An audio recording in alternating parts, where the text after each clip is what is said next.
Hello টকার্স, আমি কিছু মজার তথ্য শেয়ার করতে যাচ্ছি, তাই মিস করবেন না।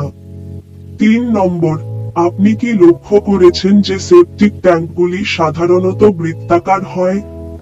কারণ একটি কোণে স্থাপন করা হলে একটি বৃত্তাকার আকৃতি গর্তের মধ্য দিয়ে পড়ে না, কিন্তু বর্গক্ষেত্র বা আয়তক্ষেত্রের মতো আকারগুলি আরো সহজেই পিছলে যেতে পারে।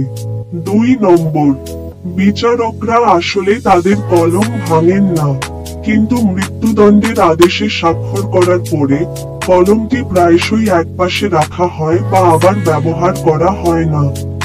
কেন? এত গুরুতর আদেশে স্বাক্ষর করার সাথে জড়িত অপরাধবোধের কারণে। 1 নম্বর, 10 কিলোমিটার দৌড়ে চিতা জিতবে, কিন্তু 100 কিলোমিটার ম্যারাথনে মানুষ চিতাকে পরাজিত করবে। কেন আপনি তা মনে করেন? মন্তব্যে আমাকে বলুন। লাইক, ফলো এবং সাবস্ক্রাইব করতে ভুলবেন না। বিদায়, পরবর্তী ভিডিওতে দেখা হবে।